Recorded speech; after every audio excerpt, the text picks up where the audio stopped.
경상남도 양산, 영축산 자락에 자리한 통도사는 신라 선덕여왕 15년인 646년에 창건된 우리나라의 삼보사찰 중 하나입니다.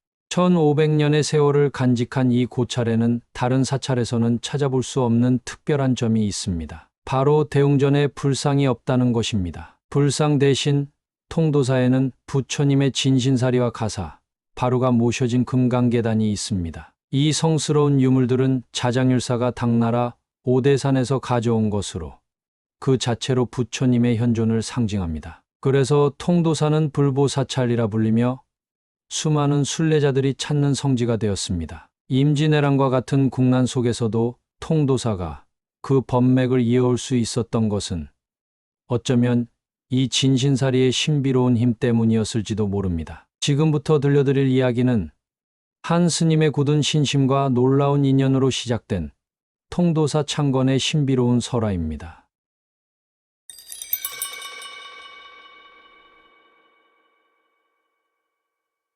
신라 선덕여왕이 다스리던 시절 한반도에는 불법의 씨앗이 뿌려지고 있었습니다. 왕실의 적극적인 후원으로 사찰이 세워지고 불경이 전해지면서 불교는 점차 신라인들의 삶 속에 스며들고 있었습니다. 그러나 아직 불법은 깊이 뿌리내리지 못했고 사람들의 마음은 여전히 혼란스러웠습니다. 진정한 깨달음의 길을 보여줄 이가 필요한 시기였습니다. 이 시기에 한 젊은 스님이 있었습니다. 그의 이름은 자장. 일찍이 불문에 귀의하여 뛰어난 재능과 깊은 신심으로 주목받던 그는 더 깊은 불법의 진리를 구하기 위해 험난한 여정을 결심했습니다. 당시 불교의 중심지였던 당나라로 향하는 길은 결코 쉽지 않았습니다. 거친 바다를 건너고 낯선 땅에서 수행해야 했기 때문입니다. 선덕여왕 12년인 643년 자장은 마침내 배에 올랐습니다. 그의 품에는 부처님의 가르침을 구하고자 하는 간절한 염원만이 가득했습니다. 바다는 때로는 잔잔했고 때로는 거칠었습니다. 파도가 배를 높이 들어올릴 때마다 자장의 가슴 속에는 의문이 피어올랐습니다. 과연 나는 진정한 부처님의 가르침을 얻을 수 있을까? 내 작은 지혜로 그 깊은 진리를 담아올 수 있을까?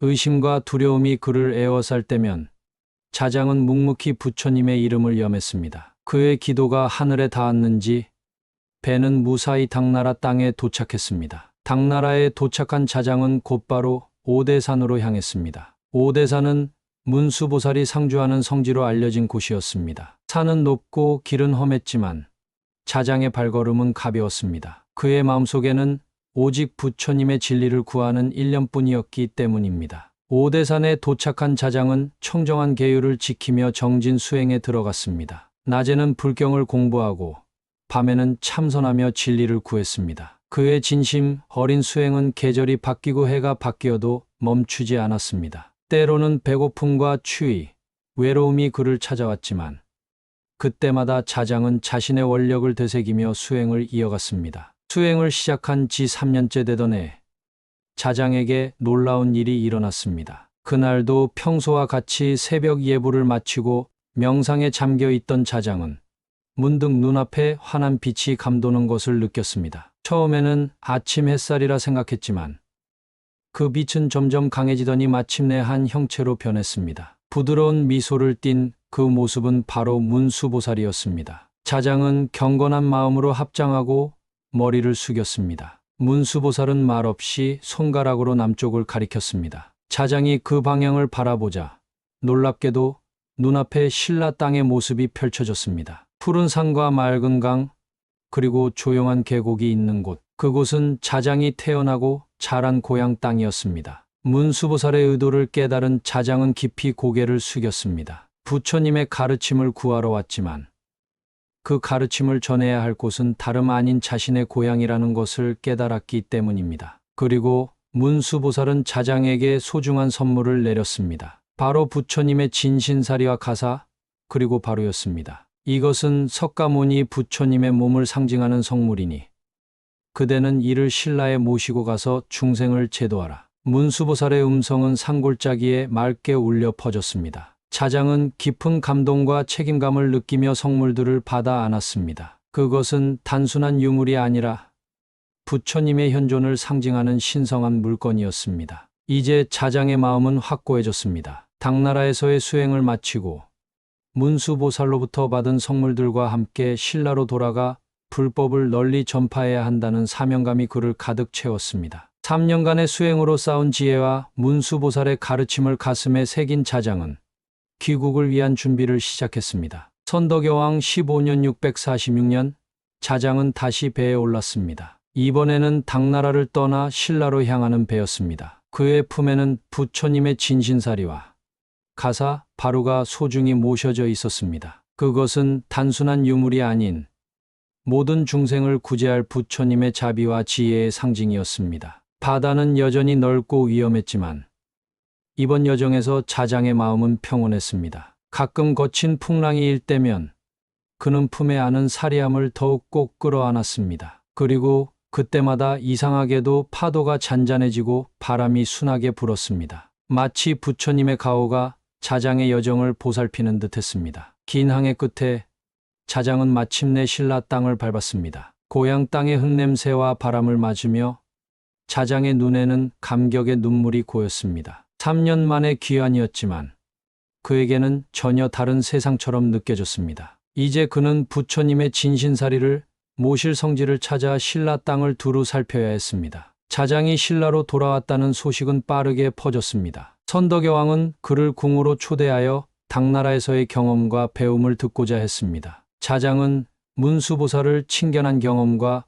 부처님의 진신사리를 가져온 사실을 전했습니다. 여왕은 깊은 감동을 받고 자장에게 사리를 모실 도량을 세우는 데 필요한 모든 지원을 약속했습니다. 이제 자장의 새로운 여정이 시작되었습니다. 부처님의 진신사리를 모실 적합한 땅을 찾아 그는 신라 전역을 돌아다니기 시작했습니다. 그의 발걸음은 문수보살이 가리킨 그 남쪽 땅을 향하고 있었습니다. 자장율사는 진신사리를 봉안할 성스러운 땅을 찾아 신라 전역을 다니기 시작했습니다. 그가 찾는 곳은 단순한 사찰터가 아니었습니다. 부처님의 진신사리를 모실 곳은 천년을 이어갈 수 있는 신성한 도량이어야 했기 때문입니다. 자장은 높은 산과 깊은 계곡, 크고 작은 강가를 두루 살폈습니다. 그러나 어디를 가도 마음이 완전히 머물지 않았습니다. 부처님께서 머무르실 곳은 어디인가? 문수보살님께서 가리키신 남쪽 땅은 어디인가? 자장은 매일 밤 별빛 아래서 기도를 올렸습니다. 그의 간절한 기도는 밤하늘을 타고 퍼져나갔고 별들은 그 기도에 귀 기울이는 듯했습니다. 자장은 명상 중에 자주 문수보살이 가리킨 남쪽 땅의 모습을 떠올렸습니다. 푸른 산봉우리들이 감싸고 있는 계곡, 맑은 물이 흐르는 강, 그가 찾는 땅은 분명 그곳에 있을 것만 같았습니다. 수개월의 여정 끝에 자장은 한 산자락에 도착했습니다. 그곳은 울창한 숲과 맑은 계곡물이 어우러진 아름다운 곳이었습니다. 산의 이름은 영축산, 인도의 영축산을 닮았다 하여 붙여진 이름이었습니다. 인도 영축산은 부처님께서 법화경을 설하신 성지였기에 그 이름만으로도 이곳이 남다른 인연을 가진 땅임을 느낄 수 있었습니다. 영축산의 첫 발을 디딘 순간 자장의 마음에 이상한 감동이 밀려왔습니다. 산새가 웅장하면서도 부드럽고 계곡의 물소리는 마치 부처님의 설법 소리처럼 맑고 청아했습니다. 자장은 산을 올라가기 시작했습니다. 가파른 길을 한참 오르던 중 그의 눈에 한 작은 연못이 들어왔습니다. 연못은 그리 크지 않았지만 물은 거울처럼 맑았습니다. 마치 하늘을 그대로 담고 있는 듯했지요. 연못 주변에는 키 큰 소나무들이 병풍처럼 둘러서 있었고 바위들은 마치 오랜 수행자들이 앉아있는 듯한 모습이었습니다. 자장은 연못가에 앉아 잠시 휴식을 취했습니다. 그때였습니다. 연못 위로 갑자기 안개가 피어오르기 시작했습니다. 한여름의 맑은 날이었지만 이상하게도 연못 주변만 안개가 자욱했습니다. 자장은 이것이 평범한 현상이 아님을 직감했습니다. 그는 경건한 마음으로 무릎을 꿇고 합장했습니다. 부처님, 제가 찾는 땅이 이곳입니까? 진신사리를 봉안할 성지가 바로 여기입니까? 자장의 기도가 끝나자마자 놀라운 일이 일어났습니다. 연못 위로 갑자기 한 줄기 빛이 내려왔습니다. 하늘에서 내려온 그 빛은 마치 황금 기둥처럼 연못 가운데를 비추었습니다. 자장은 숨을 죽이고 그 광경을 지켜보았습니다. 빛은 점점 강해지더니 이내 자장의 품 속에 있던 사리함을 감싸기 시작했습니다. 자장은 놀라움과 경외감에 몸을 떨었습니다. 사리함에서 은은한 빛이 퍼져나가더니 그 빛은 연못 위로 옮겨갔습니다. 마치 누군가가 이끄는 것처럼 빛은 연못 한가운데에서 멈추었습니다. 그리고 연못 위로 아름다운 연꽃 한 송이가 피어올랐습니다. 자장은 그제야 깨달았습니다. 바로 이곳이 문수보살이 가리킨 땅이며 부처님의 진신사리를 모실 성지라는 것을. 빛이 사라지고 안개가 걷히자 자장은 감격에 차서 연못가에 엎드려 절을 올렸습니다. 그리고 이렇게 기도했습니다. 부처님, 이 땅에 당신의 진신사리를 모시고 모든 중생을 제도하는 도량을 세우겠습니다. 이곳이 영원히 부처님의 가르침이 살아 숨쉬는 성지가 되기를 기원합니다. 자장은 그날부터 연못 주변을 정리하고 사리를 봉안할 법당을 짓기 시작했습니다. 선덕여왕의 지원으로 많은 장인들과 신도들이 모여들었고 공사는 빠르게 진행되었습니다. 자장은 먼저 연못 가까이에 금강계단을 만들었습니다. 금강계단은 부처님의 진신사리를 봉안하는 신성한 단으로 이곳에 오르는 것은 곧 부처님을 직접 뵙는 것과 같은 의미를 지녔습니다. 며칠 밤낮을 쉬지 않고 작업한 끝에 금강계단이 완성되었습니다. 자장은 계단 위에 엄숙하게 사리함을 안치했습니다. 그 순간 또다시 하늘에서 빛이 내려와 사리함을 감쌌고 땅이 미세하게 진동했습니다. 마치 부처님께서 이 땅을 축복하시는 듯했습니다. 계단 주변으로는 차츰 법당과 요사체가 들어섰습니다. 장인들의 정성 어린 손길로 지어진 건물들은 모두 소박하면서도 장엄했습니다. 그러나 한 가지 특이한 점이 있었습니다. 다른 사찰과 달리 이곳의 법당에는 불상을 모시지 않았습니다. 스님, 어찌 법당에 부처님의 형상을 모시지 않으십니까? 제자 중 한 명이 물었습니다. 자장은 미소를 지으며 금강계단을 가리켰습니다. 이곳에 이미 부처님께서 계시니 다시 형상을 만들 필요가 있겠느냐? 진신사리는 부처님의 몸이시니 이것이야말로 진정한 부처님의 현존이니라. 그의 말에 모든 이들이 깊이 고개를 숙였습니다. 그것은 단순한 종교적 상징을 넘어선 깊은 불교 철학이 담긴 가르침이었습니다. 형상에 집착하지 않고 부처님의 진정한 현존을 체험하는 것. 그것이 바로 자장이 이 사찰을 통해 전하고자 한 가르침이었습니다. 마침내 사찰이 완성되었습니다. 자장은 이 사찰에 통도사 동도우스라는 이름을 지었습니다. 통도란 모든 중생을 건너게 한다는 뜻으로 부처님의 가르침으로 모든 이들이 고통의 바다를 건너 깨달음의 세계로 나아가기를 바라는 마음이 담겨 있었습니다. 사찰 낙성식 날 많은 승려들과 신도들이 모였습니다. 선덕여왕도 친히 행차하여 통도사의 창건을 축하했습니다. 자장은 모든 이들 앞에서 엄숙하게 선언했습니다. 이 통도사는 부처님의 진신사리를 모신 성지로 앞으로 천년만년 불법이 이어지는 도량이 될 것입니다. 모든 중생이 이곳에서 깨달음을 얻고 고통에서 벗어나기를 기원합니다. 그의 말이 끝나자마자 맑은 하늘에서 갑자기 찬란한 빛이 쏟아져 내렸고 꽃비가 내리는 듯한 신비로운 현상이 일어났습니다. 모든 이들이 이 기적 같은 광경에 감탄하며 진심으로 통도사의 창건을 축하했습니다. 통도사의 명성은 빠르게 퍼져나갔습니다. 부처님의 진신사리가 모셔진 성지라는 소문이 전해지자 전국 각지에서 많은 순례자들이 찾아왔습니다. 사람들은 금강계단 앞에 무릎을 꿇고 참배하며 마치 부처님을 직접 뵙는 듯한 경건한 마음을 느꼈습니다. 자장율사는 날마다 새벽 예불을 드리고 수행자들을 가르치며 통도사를 불법의 도량으로 가꾸어 나갔습니다. 그는 특히 계율을 중시했습니다. 율사로서 그는 승려들이 올바른 계율을 지키고 부처님의 가르침을 실천하는 것이 진정한 수행의 길임을 강조했습니다. 어느 날 한 젊은 승려가 자장에게 다가와 물었습니다. 스승님, 다른 모든 절에는 불상이 있는데 어찌하여 우리 통도사의 법당에는 불상이 없습니까? 불자들이 예배할 대상이 필요하지 않을까요? 자장은 그 질문을 오래도록 기다려왔다는 듯이 고요히 미소 지었습니다. 그리고 젊은 승려를 데리고 금강계단으로 향했습니다. 아침 햇살이 계단을 비추고 있었고 그 빛 속에서 사리함이 은은하게 빛나고 있었습니다. 보아하라. 이곳에 이미 부처님께서 계시니 형상을 다시 만들 필요가 있겠느냐?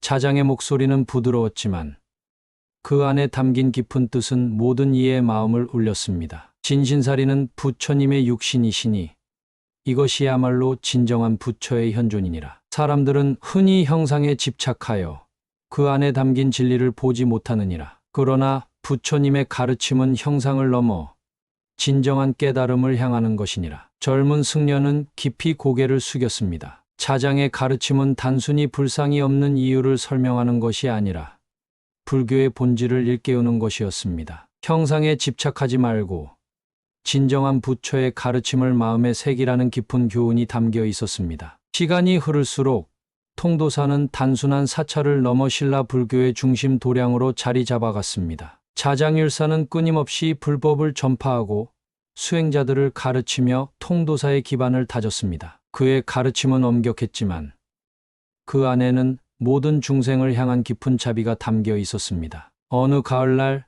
통도사를 찾은 한 귀족이 있었습니다. 그는 부처님의 진신사리를 친견하고자 하는 간절한 마음을 품고 있었습니다. 자장은 그를 금강계단으로 안내했습니다. 그러나 계단에 오르려던 순간 묘한 일이 일어났습니다. 아무리 발을 내디디려 해도 귀족의 몸은 마치 보이지 않는 벽에 막힌 듯 앞으로 나아가지 못했습니다. 이상하다, 어찌된 일인가?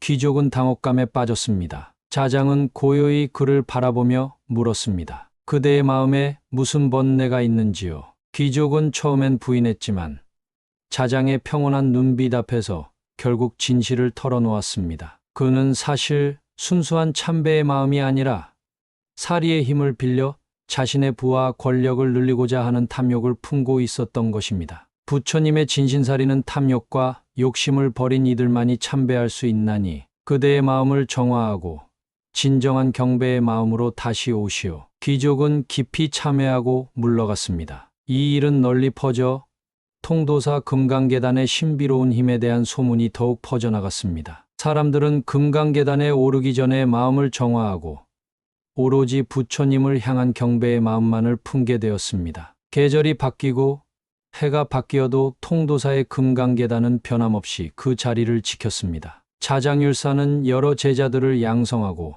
불법을 널리 전파하며 통도사를 굳건한 불교 도량으로 발전시켰습니다. 그의 가르침 아래 많은 승려들이 깊은 깨달음을 얻고 다시 각지로 퍼져나가 불법을 전파했습니다. 그러던 어느 해 자장율사는 자신의 시간이 얼마 남지 않았음을 예감했습니다. 그는 제자들을 모아 마지막 가르침을 전했습니다. 이 통도사는 단순한 사찰이 아니라 부처님의 진신사리가 모셔진 성진이라. 너희들은 항상 청정한 계율을 지키고 모든 중생을 자비로 대하며 부처님의 가르침을 널리 전파하라. 불상은 없지만 부처님은 항상 이곳에 현존하시니 형상에 집착하지 말고 진정한 부처의 마음을 구하라. 자장율사의 입적 후에도 그의 가르침은 통도사의 전통으로 굳게 자리 잡았습니다. 특히 불상을 모시지 않는 독특한 전통은 통도사만의 정체성이 되었습니다. 사람들은 불상 없는 법당에서 오히려 더 깊은 신앙심을 느꼈고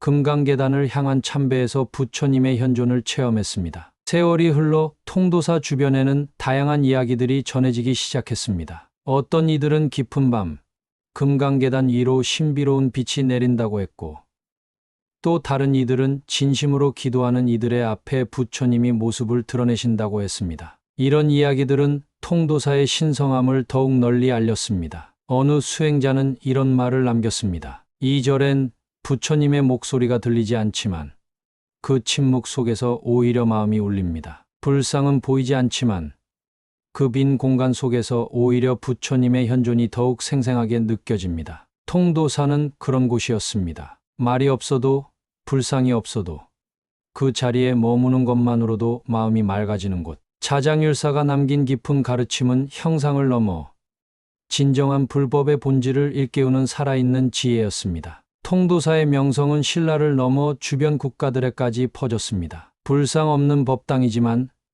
부처님의 진신사리를 모신 성지로서 많은 불자들의 순례지가 되었습니다. 사람들은 금강계단 앞에서 부처님을 직접 대면하는 듯한 경건함을 느꼈고 그곳에서 깊은 평화와 깨달음을 얻어갔습니다. 세월이 흘러 통도사는 신라의 대표적인 불교 도량으로 자리 잡았습니다. 자장율사가 떠난 후에도 그의 가르침은 대대로 이어져 내려왔습니다. 그리고 통도사의 금강계단은 여전히 부처님의 진신사리를 품고 신성한 기운을 발산하고 있었습니다. 고려 시대가 열리고 다시 조선이 들어서는 긴 세월 동안 통도사는 많은 변화를 겪었습니다. 때로는 왕실의 후원 아래 크게 번창하기도 했고, 때로는 불교가 억압받는 시기에 어려움을 겪기도 했습니다. 그러나 그 어떤 시련 속에서도 통도사는 자장율사의 원력이 깃든 성지로서 그 정신을 이어갔습니다. 조선 중기 임진왜란이 일어났을 때의 일입니다. 왜군이 한반도를 침략하면서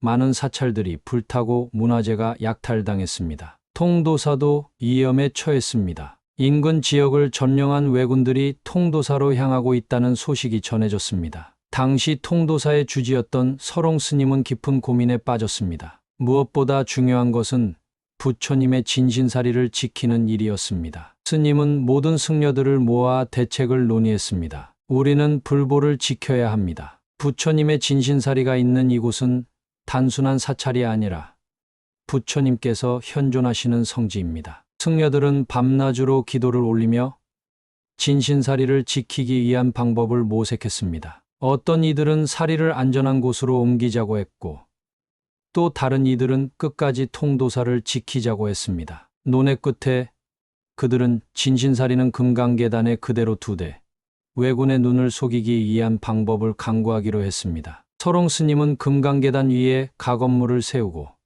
그 안에 불상을 모셨습니다. 이는 통도사의 전통에 어긋나는 일이었지만 비상시국에 진신사리를 보호하기 위한 궁여지책이었습니다. 가건물은 누가 보아도 임시로 지은 것임이 분명했고 그 안의 불상도 매우 소박했습니다. 며칠 후 예상대로 왜군이 통도사에 들이닥쳤습니다. 그들은 이미 여러 사찰에서 값진 문화재를 약탈한 경험이 있었고 통도사에서도 보물을 찾으려 했습니다. 왜군 지휘관은 금강계단 위에 세워진 소박한 가건물을 보고 실망했습니다. 이런 허술한 곳에 보물이 있을 리 없다. 다른 곳을 찾아보라. 왜군은 통도사의 여러 건물을 수색했지만 금강계단에는 특별한 관심을 기울이지 않았습니다. 그들은 결국 값진 것을 찾지 못하고 통도사를 떠났습니다. 승려들은 왜군이 떠난 후 그 가건물을 즉시 철거하고 금강계단을 원래대로 복원했습니다. 서롱 스님은 깊은 안도의 한숨을 내쉬었습니다. 부처님께서 통도사를 지키셨습니다. 진신사리의 신성함이 왜군의 눈을 가린 것입니다. 이 일은 통도사의 역사에서 중요한 사건으로 기록되었고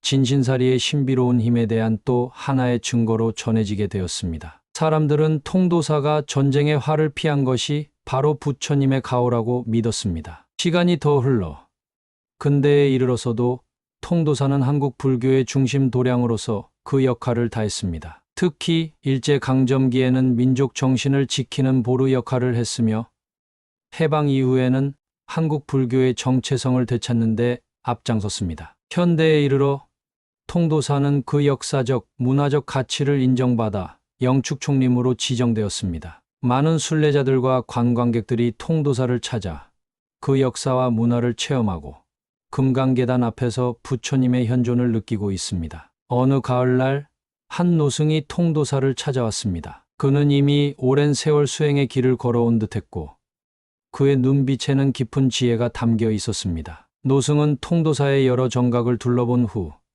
금강계단 앞에 이르러 오랫동안 묵상에 잠겼습니다. 통도사의 한 젊은 스님이 다가와 물었습니다. 스님께서는 어디에서 오셨습니까? 노승은 미소를 지으며 대답했습니다. 나는 이곳저곳을 돌아다니는 순례자일 뿐이네. 오랫동안 부처님을 찾아 헤매다가 마침내 이곳에 이르렀소. 젊은 스님은 노승의 말뜻을 이해하지 못했습니다. 이미 전국 각지에 수많은 사찰이 있고 어디서든 부처님을 만날 수 있는데 왜 특별히 통도사를 찾아왔는지 의아했습니다. 노승은 젊은 스님의 의문을 알아차린 듯 금강계단을 가리키며 말했습니다. 다른 곳에서는 부처님의 형상을 보았지만 이곳에서는 부처님의 현존을 느낄 수 있소. 형상은 사라져도 진리는 영원히 남는 법이지. 노승의 말에 젊은 스님은 깊이 감동받았습니다. 그것은 바로 자장율사가 1000년도 전에 말씀하신 가르침이었기 때문입니다. 형상에 집착하지 말고 진정한 부처의 현존을 체험하라는 가르침. 그 가르침이 1000년이 넘는 세월 동안 이어져 내려오고 있었던 것입니다. 노승은 며칠 동안 통도사에 머물렀다가 어느 날 아침 조용히 떠났습니다. 그가 떠난 후 젊은 스님은 금강계단 앞에 놓인 작은 글귀를 발견했습니다. 형상은 사라져도 마음은 남는다. 부처님은 항상 이곳에 계시니 그대의 마음으로 부처를 보라. 그 글귀를 읽은 스님은 깊은 깨달음을 얻었습니다. 그리고 그 가르침을 다른 승려들과 나누었고 다시 한번 통도사의 정신이 새롭게 일깨워졌습니다. 통도사는 오늘날에도 그 정신을 이어가고 있습니다. 불상 없는 법당은 여전히 많은 이들에게 신선한 충격과 함께 깊은 통찰을 제공합니다. 그리고 금강계단은 여전히 부처님의 진신사리를 품고 모든 중생을 향한 자비를 발산하고 있습니다. 어떤 순례자는 이렇게 말합니다. 통도사에서는 부처님의 목소리가 들리지 않지만 그 침묵 속에서 오히려 마음이 울립니다. 불상은 보이지 않지만 부처님의 현존은 더욱 강하게 느껴집니다. 통도사의 창건설화는 단순한 역사적 이야기를 넘어 우리 삶에 깊은 교훈을 주는 지혜의 보고입니다. 자장율사의 여정과 통도사의 독특한 전통에서 우리는 어떤 가르침을 얻을 수 있을까요? 첫째, 진정한 신앙은 눈에 보이는 것이 아니라 마음 속에서 피어납니다. 자장율사는 불상을 세우지 않았습니다. 대신 그는 부처님의 진신사리를 모시고 사람들에게 형상이 아닌 본질을 바라보라고 가르쳤습니다. 이는 오늘날 우리에게도 중요한 메시지입니다. 우리는 종종 외적인 것, 물질적인 것에 집착하며 살아갑니다. 그러나 진정한 가치, 진정한 행복은 그런 외적인 것이 아니라 우리의 내면에서 찾아야 합니다. 둘째, 진리를 따르는 자는 그 자취를 남기지 않는다. 다만 마음만을 남길 뿐입니다. 자장율사는 화려한 불상이나 장엄한 법당으로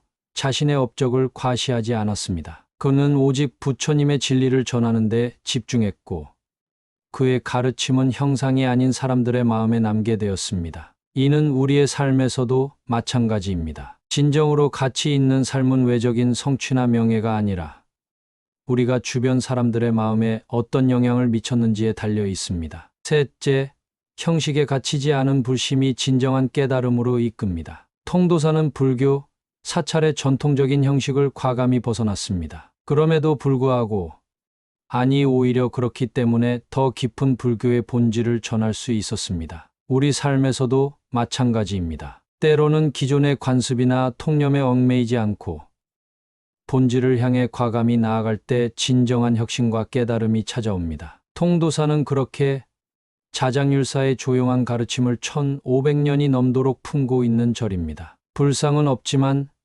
부처님의 현존은 더욱 강하게 느껴지는 곳, 형상은 없지만 진리는 더욱 선명하게 다가오는 곳, 그것이 바로 통도사의 참된 가치입니다. 사람들은 종종 진리를 찾기 위해 먼 길을 떠납니다. 마치 자장율사가 당나라로 떠났듯이 우리도 답을 찾아 이곳저곳을 헤맵니다. 그러나 자장율사의 여정이 우리에게 가르쳐주는 것은 진정한 깨달음은 외부가 아닌 내면에서 찾아야 한다는 사실입니다. 멀리 가지 말라.